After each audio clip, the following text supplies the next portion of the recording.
নবী রাহমাতুল্লিল আলামিন বলছেন, বান্দা যখন সিজদায় যায় কপালটা তার মাটিতে লাগে না, রহমানের দরবারে গিয়ে লাগে।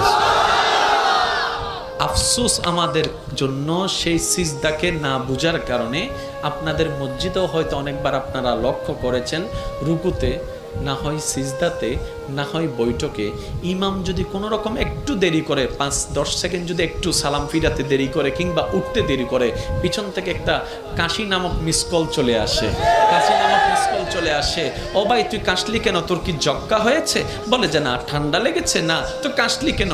বলে যে হুজুরকে একটু সিগন্যাল দিলাম। কিসের সিগন্যাল? বলে যে আমার 3 তাসবিহ শেষ হয়েছে। হুজুর আপনারটা শেষ হলে আপনি এবার তুলতে পারেন, আপনি এবার মাথাটা তুলতে পারেন, আপনি এবার মাথাটা তুলতে পারেন। হুজুর আমার তাশাহুদ শেষ হয়েছে, দরুদ শেষ হয়েছে, আপনার শেষ হলে আপনি এবার সালামটা ফিরাতে পারেন। কিরে ভাই, নামাজ তো মওলার সামনে দাঁড়ানোর একটা সুবর্ণ সুযোগের নাম, নামাজ তো গুনাহ মাফের একটা জারিয়ার নাম, নামাজ তো রবের রহমত পাওয়ার একটা জারিয়ার নাম।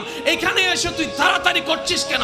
বলে যে আফসোস, আমি নামাজটা জেনেছি, বুঝার মতো বুঝতে পারিনি।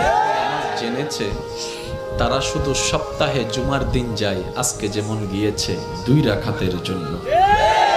আর যারা নামাজ বুঝতে পেরেছে তারা তো 5 ওয়াক্ত পড়ে হাজার ব্যস্ততার মধ্যে রাতের ঘুমটাকে হারাম করে গভীর রাতে তাহাজ্জুদ নামাজে দাঁড়াইয়া যায়।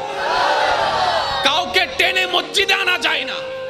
ওরা হচ্ছে জান্নেওয়ালা, আমার মতো আপনার মতো। আর যারা নামাজকে বুঝতে পেরেছে, নামাজের স্বাদ বুঝতে পেরেছে, নামাজের মজা বুঝতে পেরেছে, রুকুর মজা বুঝতে পেরেছে, সিজদার প্রশান্তি বুঝতে পেরেছে, তাদেরকে টেনে সিজদা থেকে তোলাও যায় না।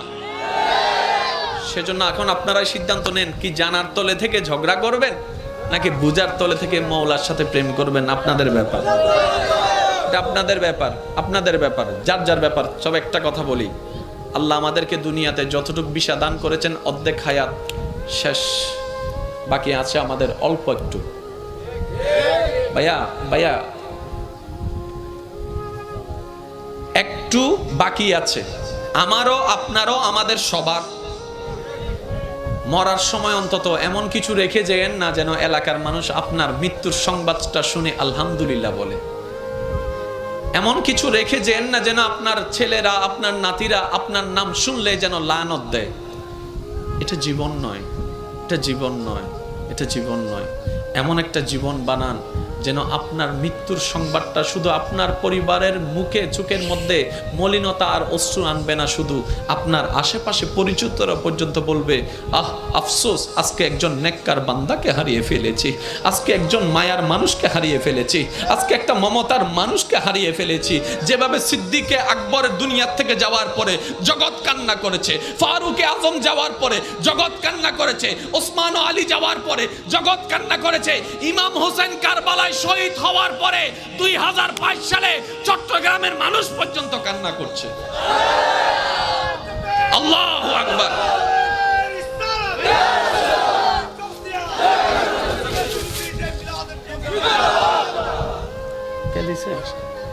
কে দিছে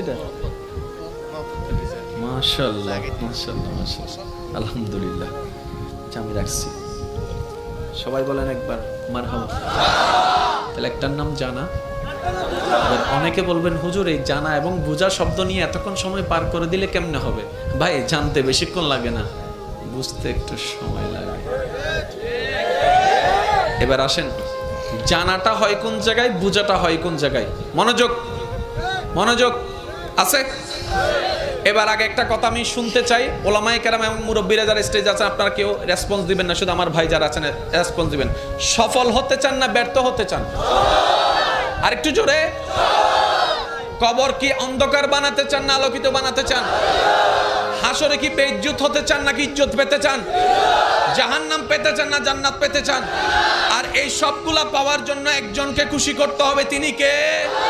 সুতরাং আল্লাহকে যদি খুশি করতে মনেই চায়, তাহলে কিছু কাজ করতেও হবে, কিছু কাজ বাদ দিতেও হবে।